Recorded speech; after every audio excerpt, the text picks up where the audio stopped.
Are you ready? The Philadelphia Eagles are Super Bowl champions. I was right.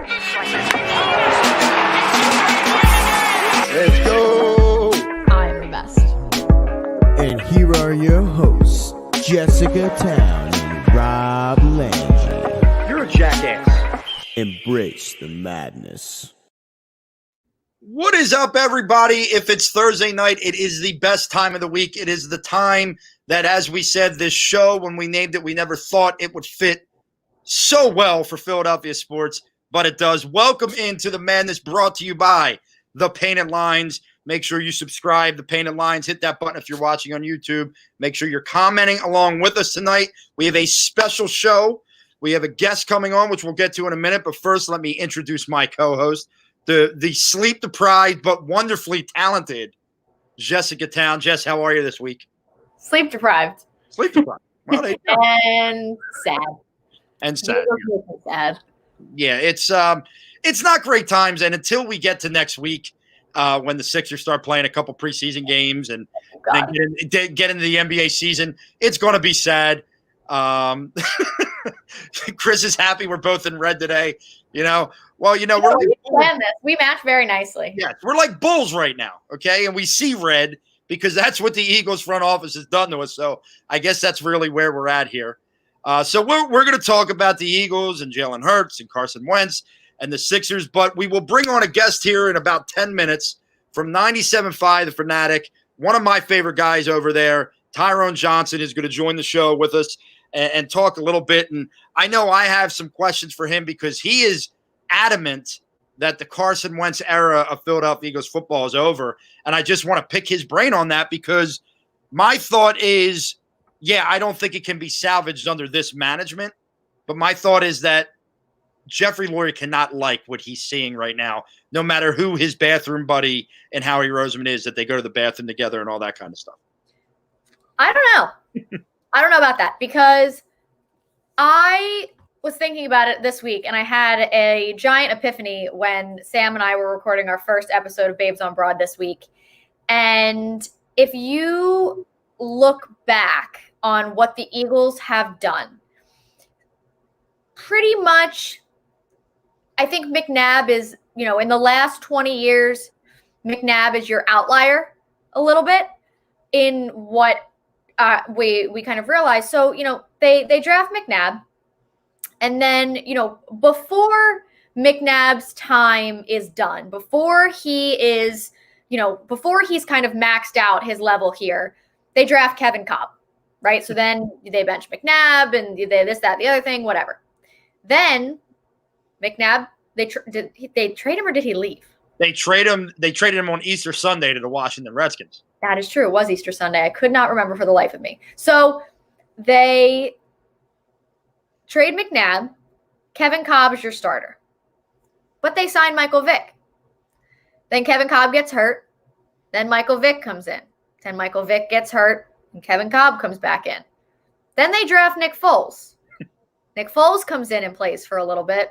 Vick plays for a little bit. Then they trade Nick Foles for Sam Bradford.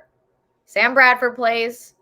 Then they decide to draft Carson Wentz. Sam Bradford's our starter. We traded Carson Wentz. We're going to let him sit for a year. Then they trade Sam Bradford. Then Carson Wentz starts. Then they bring in Nick Foles as a backup quarterback. Nick Foles wins a Super Bowl. They keep him around because Carson's not ready yet. Then they let Nick Foles go. Then they give it to Carson for a year. And then they draft Jalen Hurts. They have such commitment issues when it comes to quarterbacks. All they do is make half-assed decisions and don't go all in. Mm-hmm. I don't care what decision you make at this point. I mean, I have a preference, but I don't care what decision you make. Just make it and commit to it. Go all in with it. You said you were going to go all in. You were going to commit to it when you gave Carson Wentz a contract. But what have you done since then? 33-year-old Deshaun Jackson is your number one receiver 2 years in a row, coming off an injury. Alshon Jeffrey, still here chewing up money for no reason. Greg Ward is an option for you who's been on the practice squad for the last 3 years. Travis Fulgham, who the hell is that guy? And I want to know what your decision making is, that he's the leading receiver for 5 weeks, and then Alshon comes back, and you just put out like that. If that screams a front office decision because of this, and that's an absolute disgrace to your franchise quarterback, by the way. And that's my point. So additionally, did they do anything about the offensive line? No. They knew Lane Johnson was banged up. You knew you weren't going to have Brandon Brooks, and Jason Peters is 1,000,001 years old. And they didn't sign anybody. They didn't sign anybody. They didn't do anything. All they did was draft a backup quarterback. So all they're doing is actively working against themselves, making half-assed decisions and not fully committing or going all in to the decisions that they make. They just need to commit to something and make the decision and go all in. They haven't done that. And you know what? And who the one consistent factor has been in the last 20 years? There's one. And it's Jeffrey Lurie. Yeah. So I don't care. So regardless, there's still some sort of disconnect. There's some sort of issue. And it's a goddamn miracle that they won a Super Bowl 3 years ago, not because they won with a backup quarterback, because there's no organization in the history of sports that actively works so hard to make themselves fail and not do anything to try to succeed. Like, they fell ass backwards into a Super Bowl roster. Well, you know what? That's a great point. And that's a point that I've been making a lot recently. Like, we wanted to believe that Howie was this genius. And let's face it, the stars aligned. They hit on all these moves. They all panned out for a year. And then this organization believed, oh, that's the way to have a winner. And it's wrong.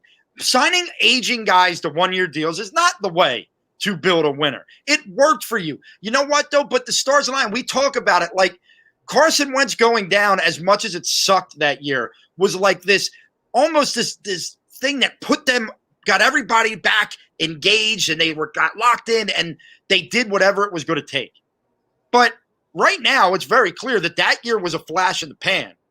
And the new norm is this average football team. And that goes from coaches to general managers to signing the wrong guys, to drafting the wrong guys, and everything. Like, for example, now Chris Coyle puts in here that Dillard injury is a big one. To a certain extent, yes, because you were really counting on him. But here's the problem there. All we heard about before he got hurt was how bad Andre Dillard was looking in practice. Who he got pancaked by that day. Yes. But right now, Jess, what I want to do is I want to bring in one of my favorite radio hosts in the city from 97.5 The Fanatic, our friend Tyrone Johnson. Ty, thanks for being on The Madness, man. What's going on, guys? Thanks for having me. Well, listen, we got a lot to dive into with you. We're going to do the negative, a la the Eagles first, and then we'll talk about the happiness that is the 76ers starting up soon. Right. But right now, we were talking about this when we came on. You're very adamant right now, Ty, that the Carson Wentz era is over, that that the fraction is too big. There's nothing that – just talk a little bit about why you feel there is no fixing this at this point. Because the Eagles are idiots is the easiest way. Well, the fact that Hurts exists means that the Eagles either one or two things. Either they're really stupid, which is a possibility, or they didn't believe in Carson Wentz. Either one of them puts the Eagles in a really bad spot. It puts the city in a really bad spot. And this all happened, I think, because of the drafting. I think once you draft Hurts, it leads to all these other issues. So, yeah, I think it's over. I think it's over.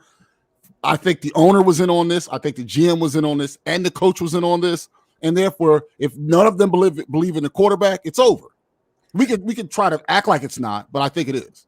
Okay. So do you see Jalen Hurts as being the answer? Is that the answer that they're going to go with? Are they going to stick with it? Or do you think they're going to do another half commitment to this guy like they sort of did with Carson Wentz and they gave him a contract, they gave him the money, and that was their first half of the commitment. But the rest of it was they didn't put anybody around him. They didn't secure an offensive line that needed to protect him. And to be completely honest, I still don't think that the offense is well enough suited to the strengths that he has as a quarterback. So do you think Jalen Hurts is the answer to that? Or do you think that, do you think the Wentz era is over in the fact that the front office and Howie and Doug are all going to outlast Carson Wentz, or do you think Jalen Hurts is the answer? Like, what do you see that looking like for the Eagles next year? Oh, for next year, I think Wentz is still going to be there. But I mean, he might play again for the Eagles. What I mean is that he'll never have the locker room, the organization again. Like, he'll play again. I don't think Hurts is going to play well enough to keep a guy making $30+ million on the bench. I mean, he might play fine. Like, I hope he plays well. I'm an Eagles fan. Yeah. But I expect it to be he'll play fine, but the money will talk and Wentz will go back to being the starter. But the yo-yo effect is done. It's over. You can't have two quarterbacks. It's not running back. It's not wide receiver. It's not any other position. And once the Eagles did that, they cut his legs out. He hasn't played well. Can't fake like he's played well. He hasn't played well. He's played terribly. Stink, stank, stunk since it's Christmas season. You know, he's very Grinch-like in that way. He hasn't been good, but I can't pretend like they didn't undercut him. They clearly did. And now you have factions in the locker room. The young guys are going to like Hurts. The older veterans who were around for the 11-2 during the Super Bowl year, they're going to like Wentz. And then slowly but surely, those veterans will be gone. It'll be all the young guys, and they all like Hurts, and then it'll be divided another way. It's over. It can't be over now because of the money, but it's been over since April. Yeah, it's a great point. And, you know, it's what was interesting to me, not that, like you said, the veterans, you expect them to come out for Carson. Carson's been their guy. They've kind of come up together. They won a Super Bowl together. Miles Sanders was a little interesting to me because for a little while I thought Miles Sanders was a guy who was frustrated with Carson, just body language on the field when he drops passes and all that. But he came out today and I thought made a pretty strong statement that he has Carson's back. You know, Carson's his guy. Do you put anything into that, or is that just a guy that knows how to play the media game a little bit? I put a little bit into it. If he hated him, you'd know. Like, you don't hear Alshon speaking up for Carson Wentz, for example. Right. Haven't heard anything from him, have you? So I think it's clear. Like, if you haven't heard anything from him, Jalen Reagor didn't say anything positive about Carson, did he? He talked about Hurts and how much he liked him. And then, of course, Alshon is Rager's mentor. So I think there would be something to it. We would know if he couldn't stand him. So I think it's real. I think it's somewhat real, yeah. And what do you think about, you know, continuing with that?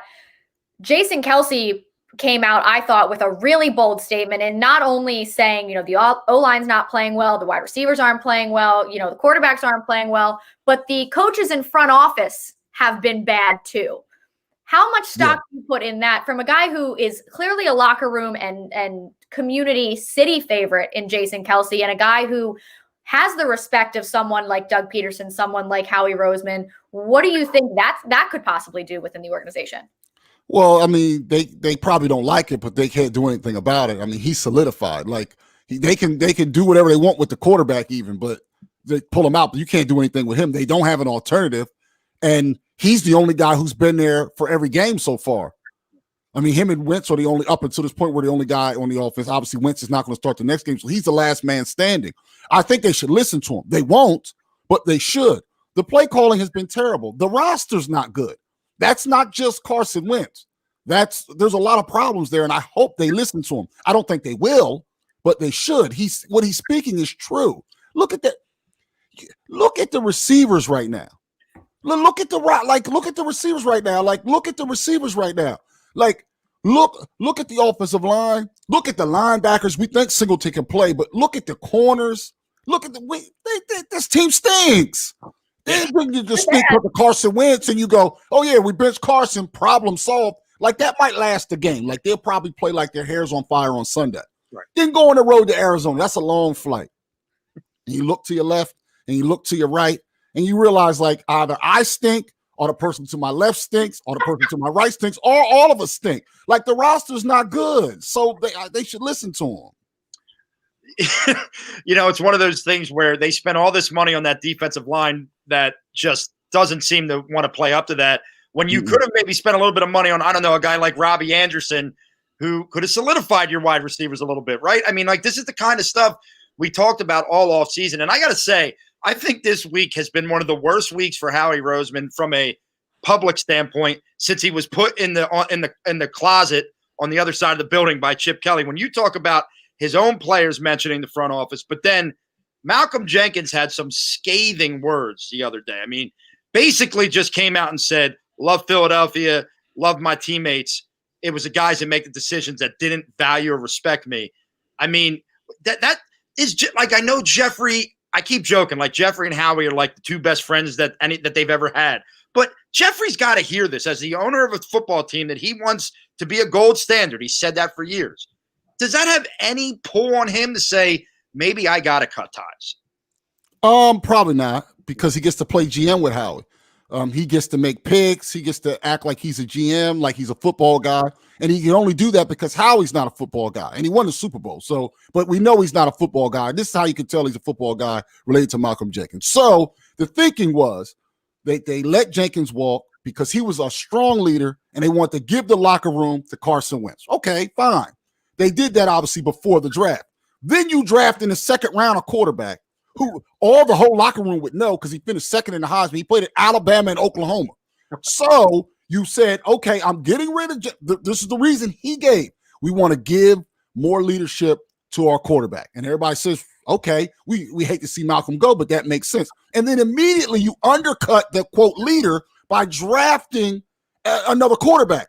That tells you how he doesn't know what he's doing. That's not a football guy. That's a guy who doesn't understand the dynamics of a locker room or, hell, the dynamics of a workplace. Yeah. Like if you fired a worker and said, we're going to make this guy the boss, and then you undercut him and draft and go hire a guy that's going to undermine a new boss, no one would think that's okay. That's what Howie did. That's why, separate from Wentz's bad play, this was built wrong. This was built fundamentally wrong, and I'm upset and I'm passionate about this because I was saying this in April. This doesn't make any sense. No, Tyrone, he's just there to be a backup. He's no threat. Everything's going to be fine. If you don't shut your fool behind up, you look foolish now. Everyone who said that in April looks like a damn fool now. Clearly, they drafted him in the second round to play quarterback. You don't draft somebody in the second round to watch football. You draft them to play football. And once you set that up, you set the chain of events that led to where we are right now. And Howie, Doug, Ed, and Jeffrey, they're responsible for that part. So how it was going to manifest itself could have manifested itself in a lot of ways. Poor play, an injury, a concussion, a turned ankle. It was going to manifest itself in some way, shape, or form. And they did that. So it's a terrible week for him because, one, and the people in the media that wrote it too, it's just a backup. Wentz has been hurt all the time. It's just a backup. Like, now you see that that's not true. Like, and then you see that now you're going to see it on Sunday. We know Malcolm Jenkins is going to make some kind of play that, no disrespect to McLeod, who's had a good year. Jalen Mills is not really a safety. They will say, oh, the Eagles probably could have used him. It's just, that's coming. Like, there's no doubt that that's coming. It's frustrating. It's extremely frustrating, and this is something that I've been with you since April on this because it was infuriating to me because it doesn't make any sense why at this point they had finally gotten the Nick Foles monkey off his back. That was finally gone. He played 16 games and he took a team of ShopRite baggers to the playoffs last year with throwing for 4,000 yards, first quarterback in Eagles history to do so. First player in NFL history to throw for 4,000 yards without a 500-yard receiver. And he showed you, every question or every argument that the Foles people or anybody that didn't want to like Carson Wentz had, he showed you exactly why he was there and exactly why he was your leader. And all they should have done was draft receivers, solidify the offensive line, and make sure he was taken care of. And instead, they draft a quarterback in the second round. At that point, that's just a giant slap in the face. And I don't care who you are, an aging quarterback like Aaron Rodgers when they took a quarterback in the first round, or a 27-year-old Carson. I don't care who you are. That immediately changes everything going into the season. So what do you think they actually, how do they finish this season? What do they do? Do they play well on Sunday? Do you think Jalen Hurts can actually accomplish something against this Saints defense? Where does this team finish out the season? What do we have any answers? Well, I actually think they're going to win on Sunday, and that's going to really put the city on fire. I think they're going to upset the Saints. I think people are going to be all over it. Oh man, I don't know if I can take it. And it's fine. I think they're going to win on Sunday. I think the defense is actually going to force turnovers. I think that Saints quarterback stinks. I think he's terrible. I don't think he can throw at all. I think he's terrible. I think he's the wrong quarterback playing. I know they paid him and they say he's the heir apparent. Yeah, he can't throw. Like, I don't think he can play. He might run Eagles defense, but I think that they're going to get turnovers. And I think they're actually going to give Miles Sanders 20 carries, which they haven't done up until this point, but they'll do that for him. And I think they'll move the pocket and do things to make things easier for Hurts. And I do think he's a good enough athlete. I think he could develop as a quarterback. And I think they're going to end up winning this game. Now, then going on the road to Arizona after that, different story. But I think they win on Sunday. The city's on fire. This is the future. And then Arizona comes, and it's not such a good deal. That's what I think is going to happen, honestly. Couple comments from one of our guys here. What's a turnover and what's a Miles Sanders? Because obviously, as you say, we've waited. And that brings me to Doug a little bit. And I've been on the side of, look, I don't mind if Doug's back next year if you have an offensive coordinator. Like, that's kind of where I've been. But every time Doug opens his mouth now or puts out a statement, I go further and further to you know what? Let's just move on because I'm tired of it. So this week, two things really stuck out to me. When he puts out the statement about starting Jalen Hurts, he compares Carson's situation to his own when he came here for Donovan McNabb, which to me is the most ridiculous comparison. Like, I'm an English teacher, and if I asked my students to give me a solid comparison, they would get an F on that comparison because there's nothing about those two situations that are anything alike. Doug came here to play half a season and then give it to Donovan McNabb. That was the role. Yep. Mm-hmm. That was not what this was. So that just blew my mind. But then when he's asked about what are you going to do for Jalen, how are you going to make him, feel a little bit more comfortable, and he says, well, we're going to establish the running game and we're going to get him out of the pocket and we're going to throw these quick passes so we can get the ball out of his hand. Where has that been for 10, 11 weeks when people have been screaming at you in your press conferences and you give the arrogant, I call it the Chip Kelly-like answer, oh, that's a good idea, I'll look at it. Like, how much of a disconnect does he have right now with his own football team? Well, I don't think he can be back if Carson Wentz is back. And since Carson Wentz kind of has to be back, that should kind of tell you where it is. It doesn't make any sense. Right. It doesn't make any sense, but it's clear. I'm telling you, since April, it's been very clear that he doesn't know what he's doing. He should have been kicking and screaming because he should be aware that his roster was bad. So in the second round, I don't want a quarterback. I want just about any other position because my roster's bad. This team could have used another running back, could have used another, you name the position. So then when you fast forward to week, if he can't figure that out in an offseason in which there's no pressure and there's nothing but time, you just watch film, you prepare for months and months and months for this draft. And I know that the pandemic or whatever, but no. The draft, there's no day-to-day pressure. You can take your time, you can watch film, you got all these assistants that cut up film for you. And the fact that he couldn't figure it out when he had months and months to think about it tells you that he has no chance of figuring things out when he has days or minutes to figure it out. So I think it's a manifestation of the offseason when he answers these questions because he has seconds to answer the question, even though he should be prepared. But even if they prepared him a couple days in advance, he botched the draft when he had months to prepare. So I think it's at the point where his mind does not operate at the highest of levels. And the fact that he is somehow inflated his former play. He was barely an NFL player. Like, he played in the NFL more than we did, but way less than most people. It's like it's hard to explain. Like you said, you're a teacher. Like, this would be like if I taught like one gym class once, and then I decided that I was a teacher. Like, no, like I guess technically I taught a gym class once and like they ran around through some cones, but like I'm not a teacher. Like, he's barely an NFL quarterback. And he's in there talking like he was Brett Favre. Yeah. Like, he's got to stop that. Like, I don't think he realizes he also played in this city. So all you have to do is Google or have been alive when you saw it. He was barely out there. And to keep citing that over and over again, when you're talking about pedigree guys like the second pick in the draft, a guy that was an MVP candidate, or even Jalen Hurts, a second-round pick who finished second in the Heisman and was at Alabama and Oklahoma, you're not in the same stratosphere as these individuals. You, sir, should shut up about that playing thing. Like, stop doing that. But the fact that he can't figure that out speaks to the part of the problem. And I think that's why the veterans back Wentz, because they hear what he's saying. The young players, they don't have an NFL coach to compare it to. I bet you Fletcher Cox, he came out really strong, for example. I bet you he goes, man, I was drafted in Chip Kelly. I didn't like Chip. This is just as bad. Yeah. So I think that's the thing that's happening right there week to week. I think he's now having trouble digesting information and giving suitable answers, even though these are questions he should have been aware of. I also think that is why they announced the quarterback situation on Tuesday when he wouldn't have to face the media, so he'd have a day to get ready, and still you had the bad answers. But even then, I mean, I still don't.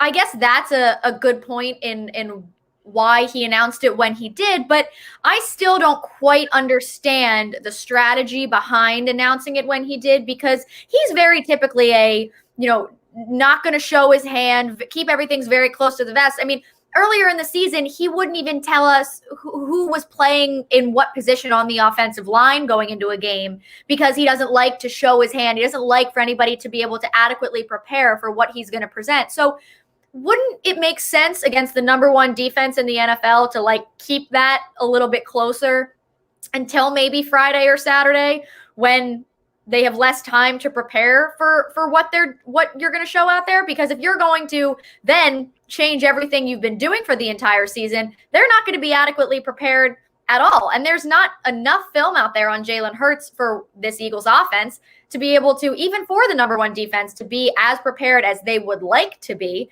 So do you think he's trying to kind of be like, I'm going to tell you exactly what I'm going to do, and he really believes that Jalen Hurts is going to go out there, and I know you think they're going to win, but do you think he really thinks Jalen Hurts is going to go out there and light the world on fire, and he's going to go, see, I got it? Yeah, I really think he thinks that. I really do think he thinks that. I think he was also praying for rain. Practice would have came on Wednesday, and the reporters would have seen who was taking the bulk of the snaps, and then they would have been able to infer it. So I think he did it on Tuesday. Also, he has some beef for whatever reason with a lot of the local media, so he leaks it to ESPN so they can make the announcement, and then he can say, see, you guys, if you're a little bit nicer to me, I'd have given you the exclusive. So I think it was a big pissing contest in that way. But I think once he saw that the weather was going to be nice and they couldn't shield the media away, they would have figured it out on Wednesday anyway, because he could say whatever he wants. Oh, we haven't made a decision. But if Hurts is running with the ones more, the reporters are going to write that. Right. So I think he just wanted to stick it to the media because that's what he is at this point, just like a petty man. But I do think that he really believes that it's all Wentz's fault and he's doing nothing wrong. I truly believe he thinks that. Yeah. It's funny you talk about him being a petty man, and you mentioned to me, he's actually worse than Chip Kelly. I said this the other way, because Chip Kelly was just a jerk, and he let you know he was a jerk. Doug tries to play that whole, I'm a nice guy, oh, holy gosh, gee, all that stuff. But he's got the same arrogance issues that Howie has, that Chip had, that a lot of these guys have. And it's like, now, not only are you an arrogant jerk, you're a fraud at that, which is a whole nother area. But I want to switch gears with you, Ty. I want to talk about a team that back in July, we thought they were an inept organization. But then Doc Rivers is here, Daryl Morey's here. And now I don't think anyone has ever been this excited for a December start to the NBA, just so we don't have to worry about the Eagles anymore. And that's the 76ers, who I know are near and dear to your heart, Ty. Just talk about, how excited you are to see some of these new pieces along with Doc and Joe and Ben this year. I'm excited about a team that makes sense. Mostly the team didn't make sense last year. I tried to talk my way into it. Al Horford never made sense. Now you have a real roster. You have a roster that makes sense and pieces that fit together. And I think that alone could make a big difference. We talked about with the Eagles how Wentz wasn't necessarily put in the right position.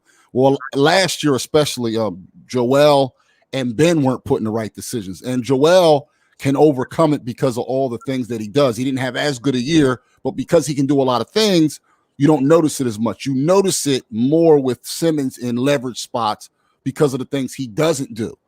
But you wouldn't worry nearly as much about the things he doesn't do when you put a bunch of players around him that make sense. And adding Curry and Green make a really big difference. And now Tobias makes a lot more sense at the 4 versus playing the 3. The whole roster makes a lot of sense. They talked that bully ball stuff last year when you really only had one player that got to the foul line and Embiid. The bully ball and the lack of threes doesn't work unless you're getting to the foul line a lot. Well, Richardson didn't get to the foul line. Horford didn't get to the foul line. Tobias didn't get to the foul line. And Ben at times seemed like he didn't want to get to the foul line. You're not bullying anybody like that because you're playing 3 versus 2 for a bunch of possessions. Now you can still get to the line. Embiid's still going to get to the line. He'll still going to be in the top 3 or so getting to the line because that's what he'll always do. Ben Simmons will have more lanes to get to the lane, get more lanes to get to the hole, and I think he'll get fouled there. And then you have shooters on the flank. The team just makes sense. So in it, separate from the coaching and everything else, this is just a flat better roster. And now you're just hoping that Embiid, Simmons, or both can make the ascension from all-star to superstar, because if that happens, this team can win really big. You brought up a good point in, moving Tobias from the 3 to the 4 and, kind of where he should be and where he should be playing. Do you think that now, especially with Doc Rivers, we're going to be able to see that Tobias Harris that was a fringe all-star in 2019 and the guy that we thought the Sixers were trading for, now that he might actually be put back in a better position, in the position that he was thriving in out there? That's a tough question. I would like to just say yes, but then I have to now leave it open that perhaps that half a year was a fluke. Like I think that Doug Peterson, like we were talking about in the last subject, might have been a little bit of a fluke. Sure. But I think if you split the difference, if you take the Tobias Harris we've had since he's been with the Sixers and you put it right in between the one with the Clippers, I think you get a player that can really help, especially as a third option. Last year, a lot of times he was the second option because of the way the roster was built. Horford, a lot of times was in a spot where Simmons probably should have been, and Embiid was going to be where he was going to be, and you didn't really have enough balance on the floor. Now I know Embiid's the first option. Like I know that for a fact. Like death taxes, Embiid being the first option, that's easy. I think Simmons will have the ability to be the second option, and if you push him down to the third option, you're pretty good. You remember the team that almost beat Toronto, he's like the fourth option. Very big difference. Like now, last year they asked him to be the second option. I think he was miscast. Now being the third option, and there'll be times where Curry's hot and other guys, he'll be down to the fourth option. Now I think you're probably more in line where he should be. So I think he'll be in between. He'll be better than we've seen him, but I don't know if he can play at that Clippers level because he never played at it before that, right, and he clearly hasn't played it since that. So I'm hoping to split the difference there. So we got a couple comments here. One talking about, it's going to be nice to see a team that can shoot the 3. I think that's what everybody wants to see, especially, as you said, no one's going to harp on Ben as much about the shooting if he's got these guys around him that are scoring and Ben's doing his playmaking abilities. Right. One thing now that has popped up, because when Woj tweets something out and has the name Sixers in it, the whole town goes crazy, right? And Woj tweeted out the other day that James Harden had mentioned that, one of the places he'd like to be is in Philly. Most of those reports are followed up by Philly has basically said anything involving a Ben Simmons as a non-starter. I'm curious, Ty, as someone who follows the game like you do, what's your whole take on that? Is James Harden a guy? I mean, I know what type of player he is, but when you talk about his contract and that he could be out of it in a year, and you talk about the age of Ben compared to them, is this a deal that you have to think about making, or is it a non-starter for you as well? Well, you have to think about it, and this is the reason. What are the chances that they win a championship this year? As good as they are, like what odds do you can? What do you think they can win a title this year? Yeah, see, I think it's tough to say yes to that question right now. Right, right. So now if you let's say hypothetically you were to trade Ben Simmons for him and you have Joel Embiid with James Harden, you can't then say that you can't win a title. So while the contract and all that, what you're doing is you're taking a window that may or may not be open, and you're creating a window that is open. Even if it's open for 2 years, it's open because you just said right now that you didn't think it was open. So that's why you have to think about it. Now, whether or not you do, it's a different deal. But I think to dismiss it as out of hand, then you then have to give some assurances to yourself that Simmons or Embiid or both are about to take a massive leap. Simmons especially, because he's a guy who's going to have the ball in his hand. If he's going to take this leap, then by all means, don't even consider it. But if you're questioning for a second that perhaps he can't make that leap, then you have to consider it, because as is, you can't win a title. And that's the part that's challenging. Like, I'm not saying that you should want to make the trade. I'm saying that there are people who dismiss it as out of hand, and I think it's a mistake because unless you truly believe, like the ESPN did their top 100, they put Embiid at 14, Simmons at 16, and obviously Harden's in the top 10. Do you believe Ben Simmons? Okay. And also, you're talking about a guy who's finished in the top 3 in the MVP several times and has won an MVP. You have to ask yourself, will Simmons ever win an MVP? Will Simmons ever be in the top 3 multiple years in the MVP? Will he, like, you have to ask those questions when you say no way, no how. That's why I think you have to consider it, because we keep hoping that Simmons takes the leap. Meanwhile, you can get a player who already has taken said leap. And that's why I think you have to at least think about it. Okay. What if you didn't have to include Ben Simmons or Joel Embiid in that trade? Do you do that trade and bring? I mean, I don't know if that's possible, but are you bringing James Harden here? Yes, absolutely, no doubt. Like, of course, like then you're going to win the title. I don't care what else. No, if you have Harden, Simmons, and Embiid, you 100% would win the NBA title. You win more than one. You'd win 3.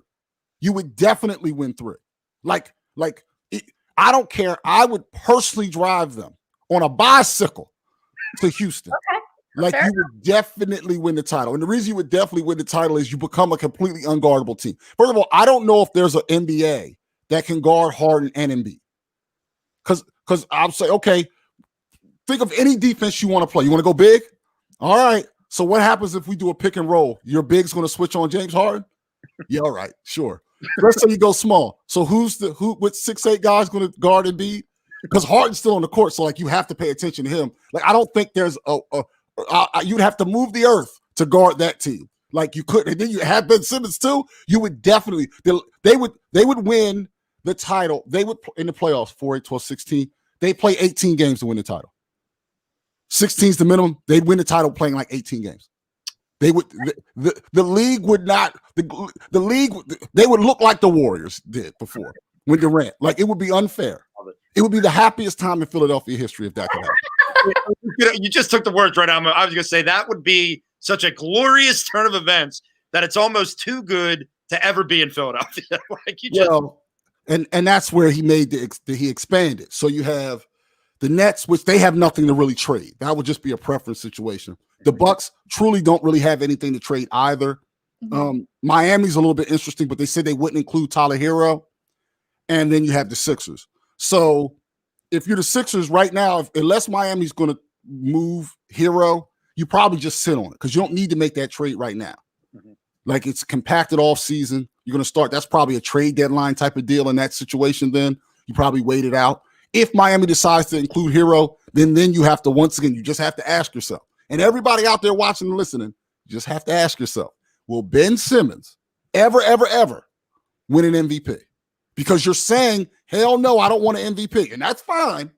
Will the guy you keep ever win an MVP?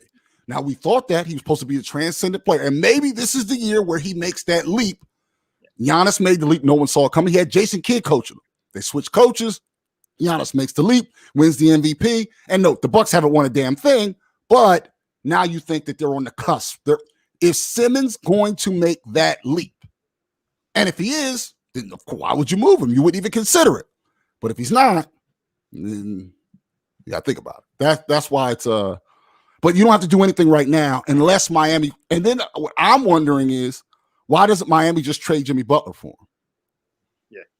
If they offer Jimmy Butler, then the Sixers, then it's clear the Bucks couldn't beat that, the Nets couldn't beat that, and the Sixers could beat that, but only one way. Yeah, it's a great point. And, I kind of wondered, I want to ask what you think about Daryl Morey and Doc Rivers. They have been so adamant publicly about talking about Ben and how much they love him. I mean, Daryl Morey went, I believe it was on your guys' station, and said, look, I'm ending this now. We came here to win with Ben and Joe. We want to win with Ben and Joe. Yep. Is it a PR nightmare now if they were to turn around and flip Ben Simmons? For like 2 days. till you saw Harden play. And he goes out and gets you 38 and 8, and Embiid gets you 29 on 7 shots because he got fouled a million times because Harden draws so much attention. Like, it would be a temporary PR situation. Like, so it's not something you would worry about. I think the way Harden plays probably comes off a little anti-Philadelphia, and that's why a lot of people don't like him. Scares me. That's Jess. That's me. Right. I'm terrified of that. Right, but when you haven't been alive for any Sixers winning. No, I have not. You haven't been alive for any. So I think maybe we should try another city's way. Good point. That is the one flaw in our city. We have a lot of civic pride for a city that loses too much. But James Harden hasn't won anything. He's Right, won MVP, but I don't care about an MVP. I want an MVP championship. Did he play with it Embiid? No, but I mean, he's played with Russell Westbrook. He's played with Chris Paul. Russell Westbrook, Chris Paul. These aren't good fits. You got a match made in heaven. I would just like you to grab a whiteboard. You're a teacher. Anybody got a whiteboard, a chalkboard, a notebook? I want you to draw on the court where James Harden is, draw where Embiid is, and you figure out how you guard those guys. And I just don't think it's possible. And that's the thing. Look, I get it. He hasn't won yet. I get it. But you know that he has been to the conference finals. Mm-hmm. Has Simmons and Embiid been to the conference finals? No. See, that's the thing. I am all for having hope and projecting. Sure. I just want everybody, when they're making their projections, to realize just how high you have to project. He's a fantastic player. I grow concerned because it makes me think just a little bit about the way that the team dynamic went when they had Jimmy Butler here. And it was a guy who had to have the ball in his hands and who kept the ball in his hands for a good amount of time in the shot clock. And you saw Ben Simmons get very disengaged in that Toronto series, and he didn't really know where he was supposed to be or what he was supposed to be doing without being able to shoot a little bit. Now, the roster is definitely different this year, 150%. And they have different shooters around there. But that's my only concern is a guy who's played that way for so long. Is he able to adjust that a little bit to be able to play his game and do what he does while also, running that kind of two-man game with Embiid, but also with Ben Simmons still able to contribute at a high level with the ball in his hands or out of his hands? That's the only thing that I am trying to wrap my head around at this point, because I can't stand watching James Harden play. I absolutely despise watching the Houston Rockets play because I hate watching him dribble for 19 out of 24 seconds and then do something different. If that can change and everything can work out, that's great. But that is where my concern comes in, is the way that Ben essentially disappeared from an offensive standpoint against Toronto when there was a guy that liked to have the ball in his hands. Yeah, and that's all fair. The question is, where do you lay the blame? Me personally, I lay that blame with Ben. You should go find something to do. And what it means is go get in the corner, and perhaps when you get the ball, you shoot that corner three. But this is how I look at the James Harden situation. Jessica, I'm pretty sure you're in a relationship, engaged, in fact. Rob, are you in a relationship of any kind? I am married with 3 children. I'm in. Okay. All right. So there are probably things that your significant other does that you think is cute. You think it's cute. But if some rando did it, maybe you wouldn't think it's as cute. Whatever it might be. Whatever it might be. A kiss on the forehead. Whatever it is in the world. Your significant other, you think it's nice. Mm-hmm. But if it was somebody in somebody else's house that tried that, you wouldn't like it so much. Sure. With James Harden, when it's in Houston, you don't like him dribbling and then getting to the foul line and getting all. But if he was doing it here and he was your man, now all of a sudden, those 38 points that he got last night in the win, you don't give a damn how he got them. And all those assists he got to go with it, you didn't give a damn that it was boring because he just went 16 of 18 from the foul line. And Embiid just had 28 points on 7 shots because he went 15 of 17 from the foul line. So I think a lot of it has to do with where the person plays. Yeah. People thought AI was a gunner in other cities. They didn't think that here. He was just playing with bums like Eric Snow, and these guys couldn't score. That's how. So I think that would be a big part of it. And I think everyone would grow to love it if it was here. You don't like it because you're watching it there. Sure. It's almost that Terrell Owens type of thing, right? You loved him and his antics when he was here. The minute he put on that Dallas Cowboy helmet, you hated everything that guy did. He was public. Same guy. And it was the exact same guy. Yeah. Same guy. So, and I think that Harden gets, because of his style, kind of gets a bad rap. He would be the best. Here's the tough part. He's better than Iverson was. Mhm. Yeah. Period. Yeah. So that this is where both guys sort of have to take a. This is what I mean about taking a leap. There's pressure on them. You got the right coach. You have the right situation. You have the right roster. Which one of them or both of them are going to take that next step up?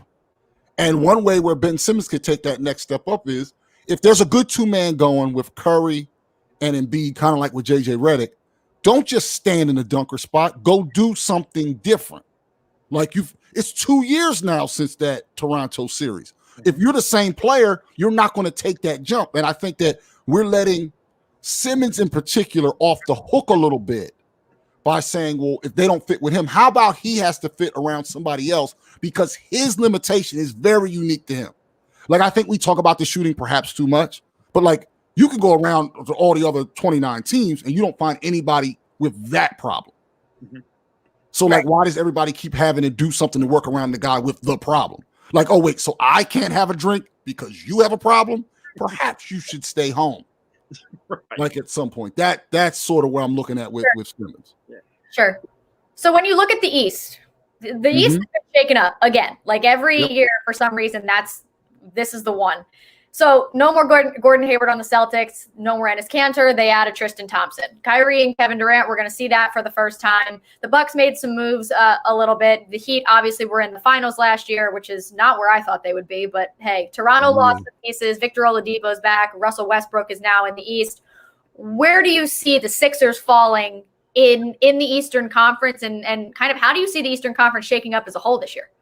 Well, Wizards are a playoff team now.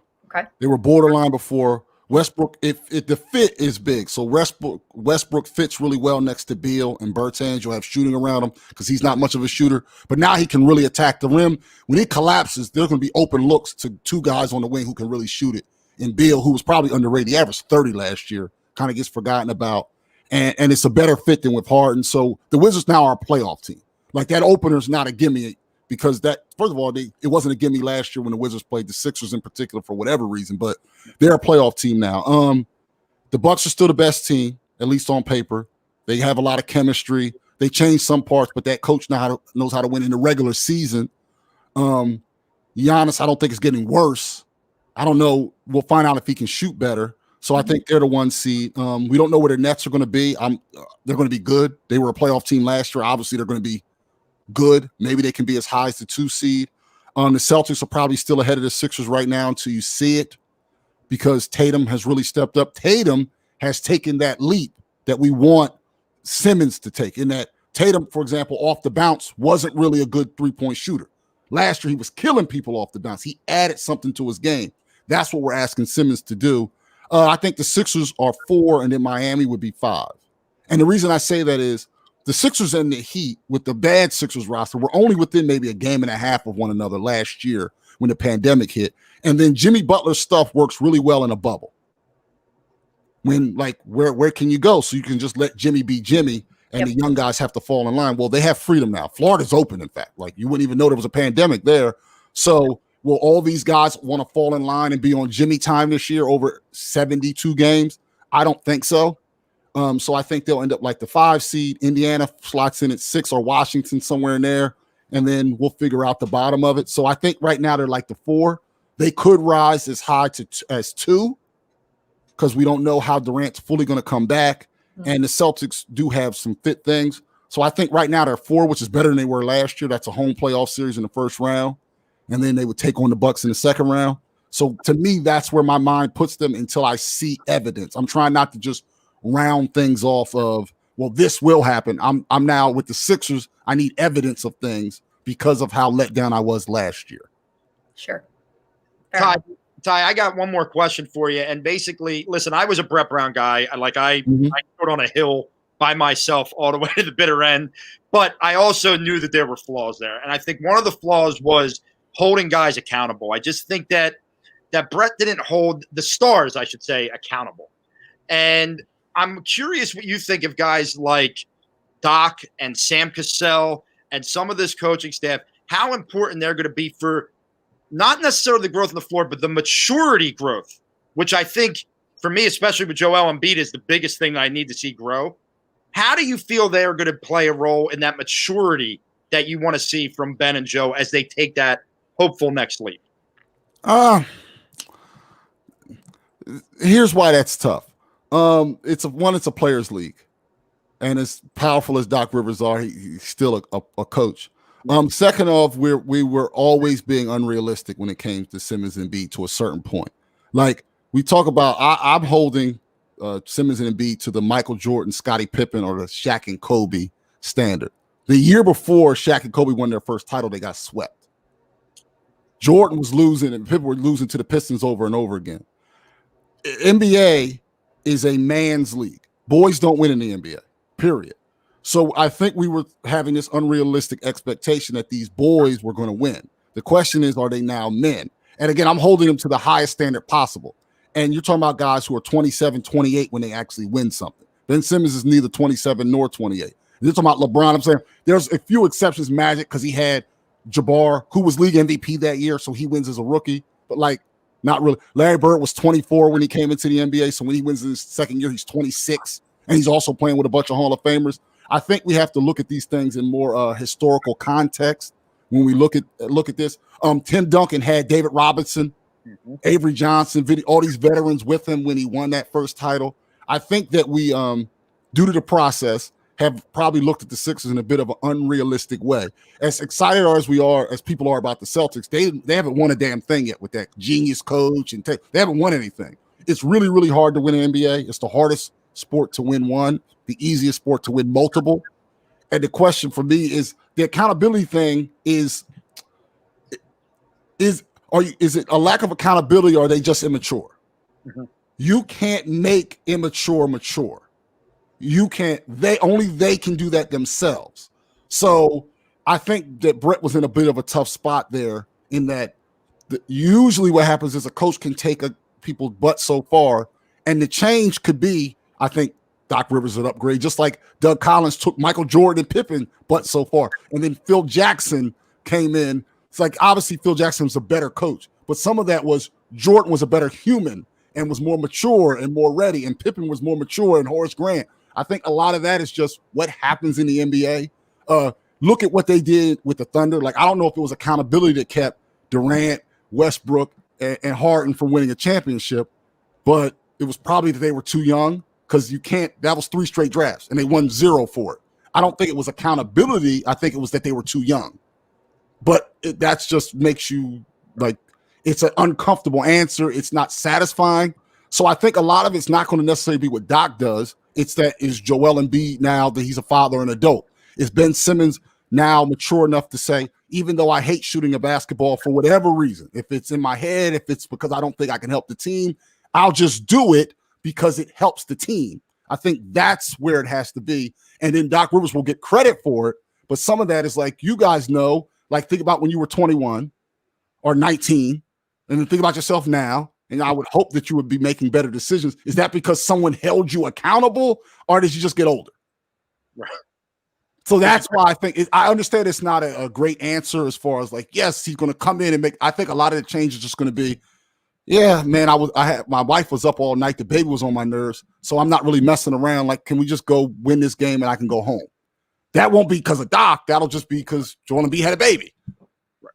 And maybe, like you say, with it being a players' league, when you added Dwight Howard, who seems to have learned a little bit from his previous mistakes, and you have a Danny Green who's already said, like, I'm going to tell Ben to go shoot. Like, maybe that's what they needed. Maybe those guys weren't necessarily here. I think people had hoped Al Horford was going to be that, but I don't think he ever fit from the word go. He was confused and he never took on that role. And that's where, last season ended up for the 76ers. But listen, Ty, I can't thank you for how gracious you've been with your time here tonight, man. I know you work all. I'm having fun, man. I go as long as you guys want. Go another 5 hours. Yeah, I was good. You're used to doing that, man. I know that. But listen, I want to give an opportunity to tell people outside of the Fanatic, anything else that you're getting into. Is Sixers Outsiders going on this year? Talk about that next week. Talk about that next week. There you go. All right, there's a little. We'll talk about the Outsiders next week. Mike Missinelli show, obviously, 2 to 6 every Monday through Friday. on 97.5 The Fanatic and NBC Sports Philadelphia. The Tyrone Johnson Show every Saturday from 9 a.m. to noon on 97.5 The Fanatic. And then next week, we'll talk about the basketball stuff. I think it'll be, well, for some, it'll be really good news. For others, it won't be. But there will be news next week regarding that. And I think that's enough work for me. So I think that'll be it for now. Listen, Ty, I can't thank enough, man. You're one of my favorite guys in the city. I love listening to you on the weekends.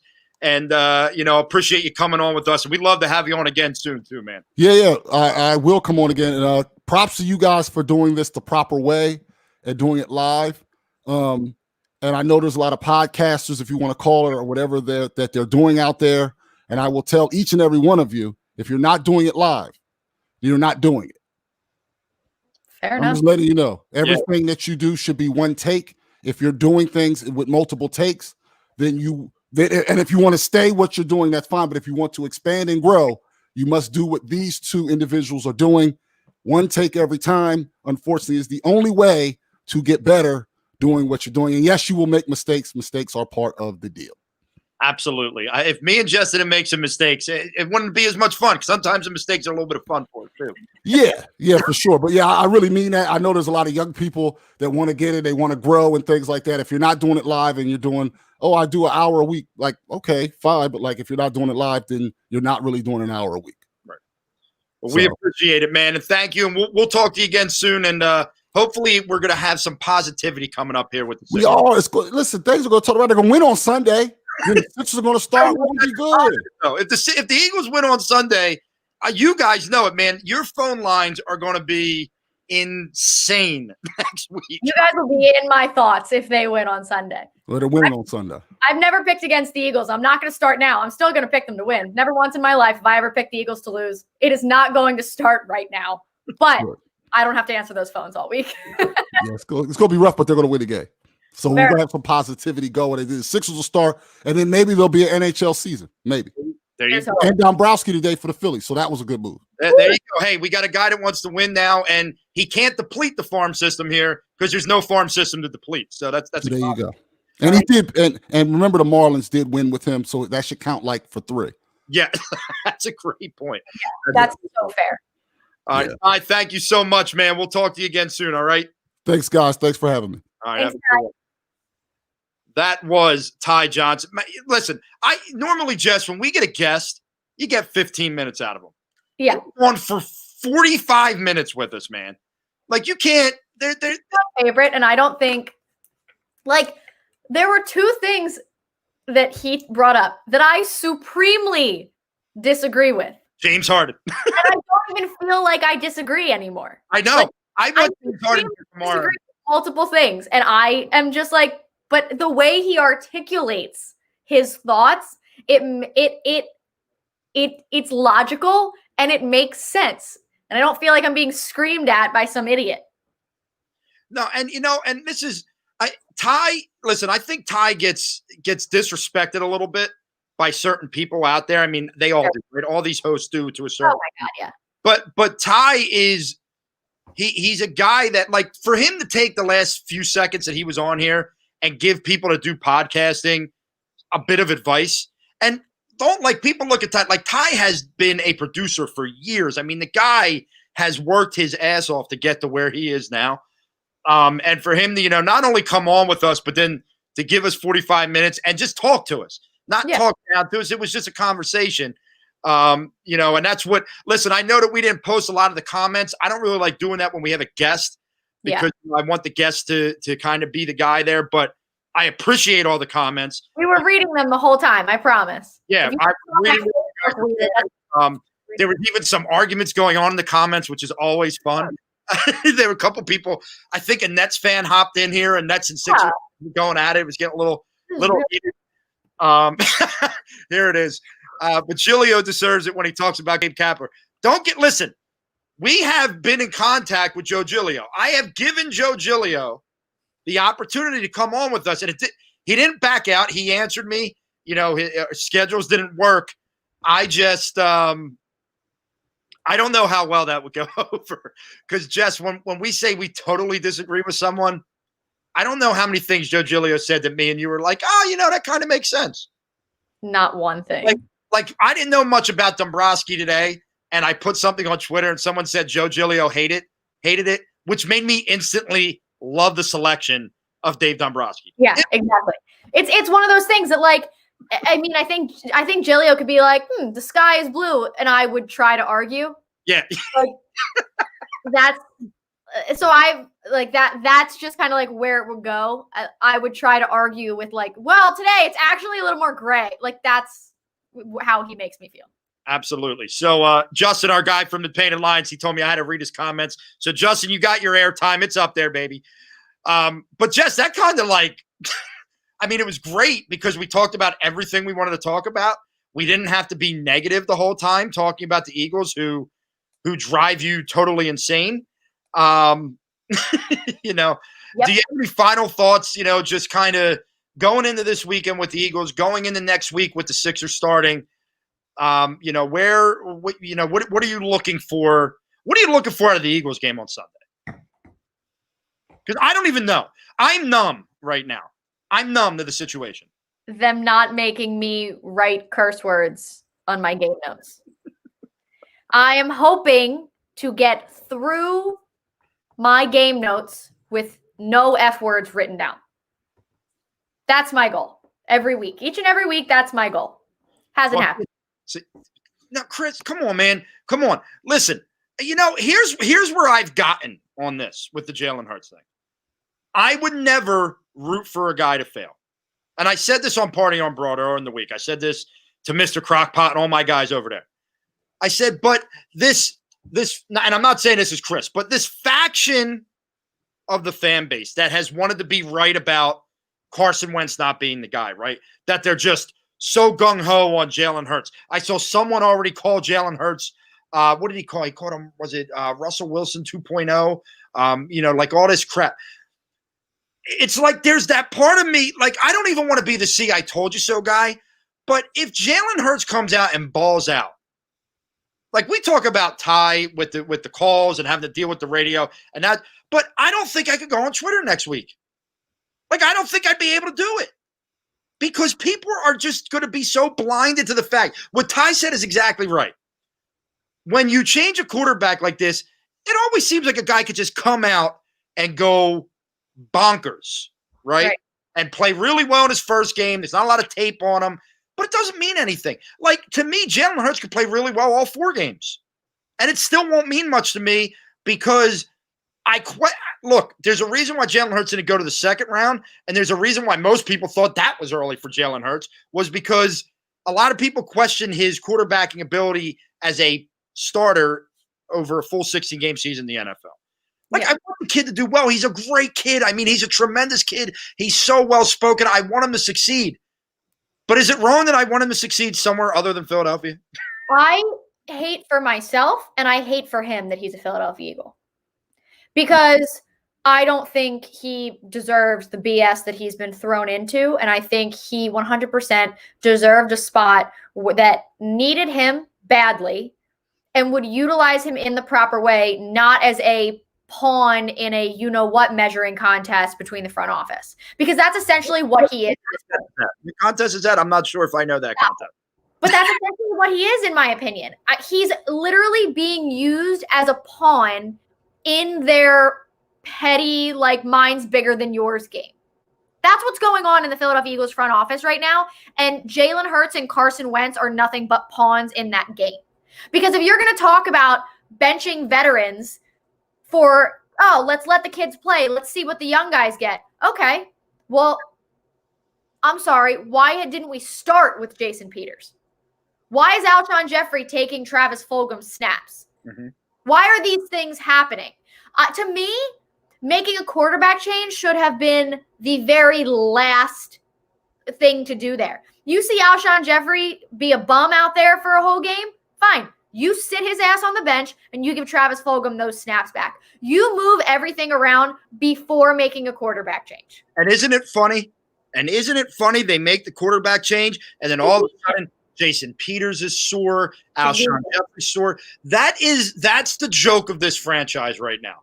That is the joke of this franchise. And you know, like our guy Steve here says, right? This we have 2 great QBs. Like that's what everybody wants. No, No.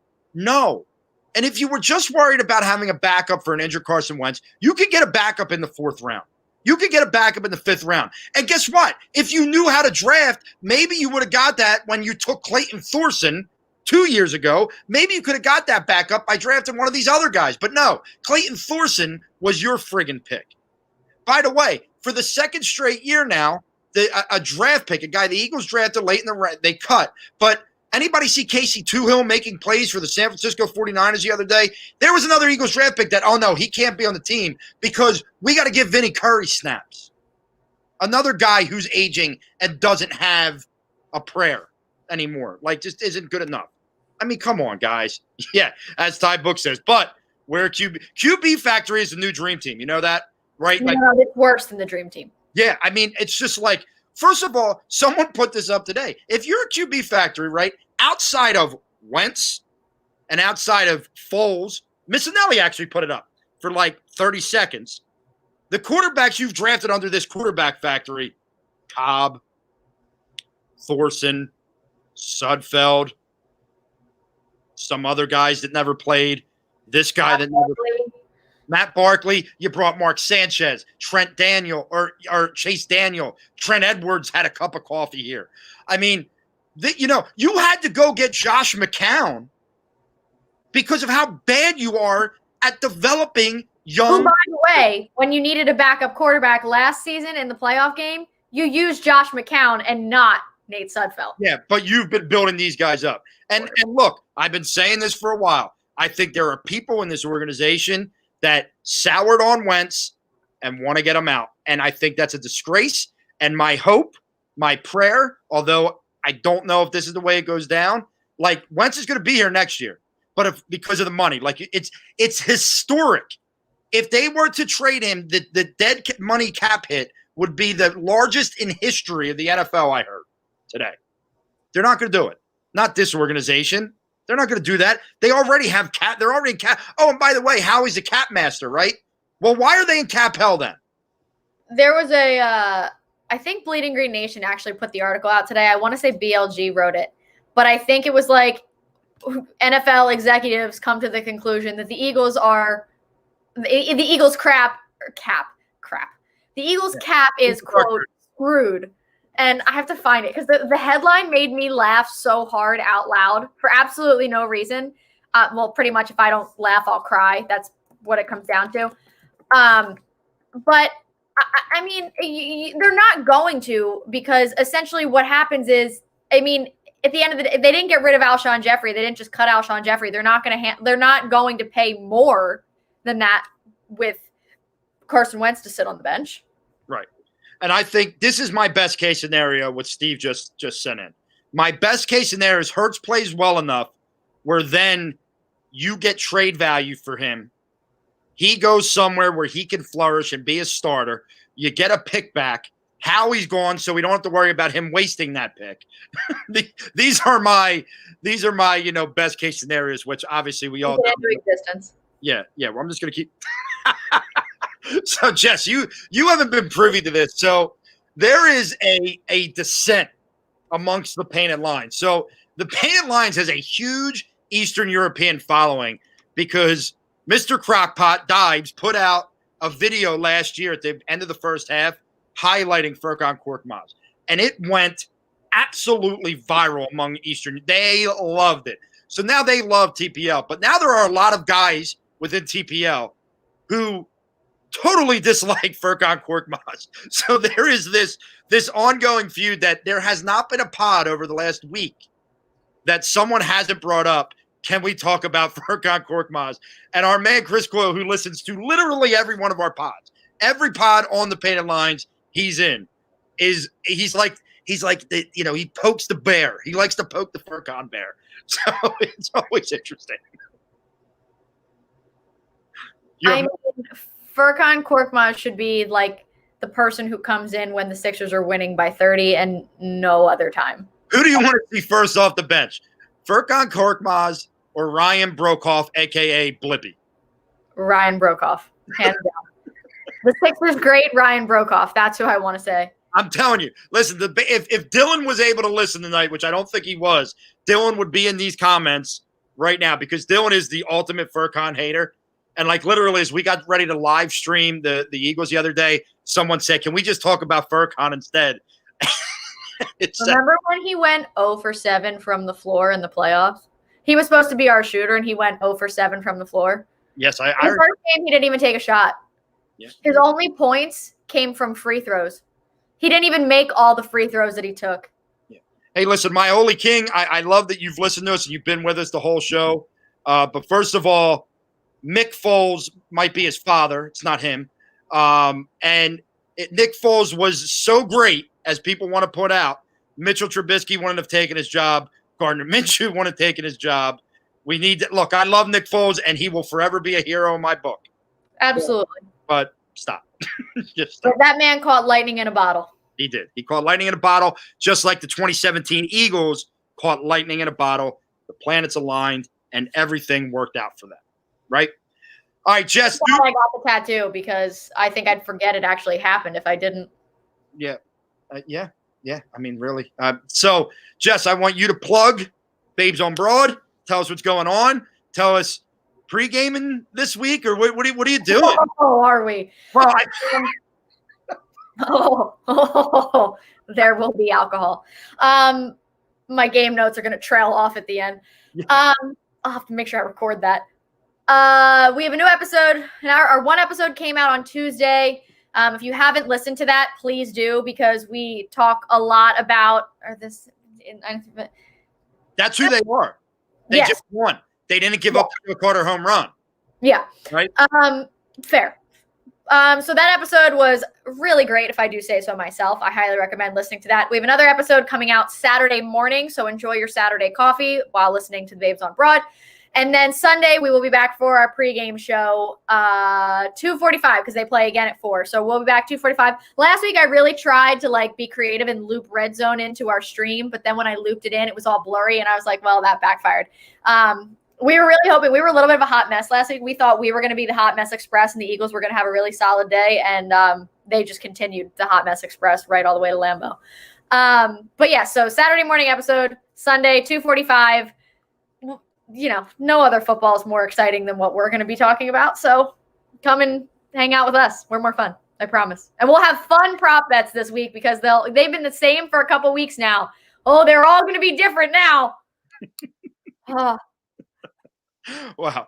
All right. So as far as I am concerned, actually, after we get off the live stream here, I am walking to the other side of my basement here. I'm going to put the computer up on my tripod, and I am going to record the first ever episode of Voice of the People.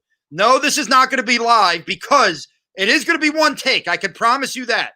I'm going to get on there, and I am going to rant about 15 minutes about this week in Philadelphia sports, and then throw in, I'm always going to have a final thought. I've been going back and forth on what my final thought was going to be, and Mike Krzyzewski might have made my final thought a lot easier with his decision today to no longer play non-conference games after losing 2 home non-conference games. Kind of interesting how that worked out. So you will be able to catch that hopefully by tomorrow because I'm going to add some graphics and have some fun with this thing. But I've decided that I need to stand for this show. Like if I want to really do a rant show, I have to stand and be like I am teaching. Like all my students make fun of me because I'm a hand talker, so I'm animated. Yes. So my kids dog me for it. So I figure I got to go stand up. And as Chris says, I want to be your hero during this time. I was challenged by calling myself the Voice of the People on Twitter this week. But guess what? I still will continue doing it. So that first episode will be up. The game, we will live stream. So after you watch the Party on Broad pregame show Sunday, head over. There will be a live stream. Will I be on? Probably, just not sure when. When you have 3 kids, it's kind of hard to say, hey, I'm going to go live stream for 4 hours. Last week, I did the first half, and then Alyssa came down and stood there. And I kind of looked at her, and I said, you need me? She went, yeah. And I said, guys, I'm out. And that was the end of my live stream. And that is that. That was the end of my live stream. So I want to thank everybody for tuning in. All the comments were great. We'll show more when it's just me and Jess. Just we wanted to give Ty the time. We want to thank Ty Johnson because out of all the guests we ever had, I don't know if anyone ever gave us, outside of Trey, really gave us that much time. So we really appreciate it. Jess, get some sleep. I might actually have to go back to work right now. Okay. Well, then you're not getting any sleep, but have a great week nonetheless. Everybody enjoy your week, and especially come Sunday, embrace the madness. Have a great week, everybody.